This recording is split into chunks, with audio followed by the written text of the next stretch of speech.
وہ کون سے 4 ارکان ہیں جنہیں نہ کرنے سے حج قبول نہیں ہوتا؟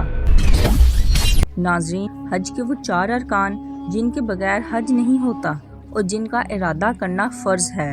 نمبر 1، احرام نہ باندھنے سے، احرام کے بغیر حج کی نیت کرنا اور مخصوص تلبیہ پڑھنا، مثلا لبیک اللہم لبیک، ضروری ہے۔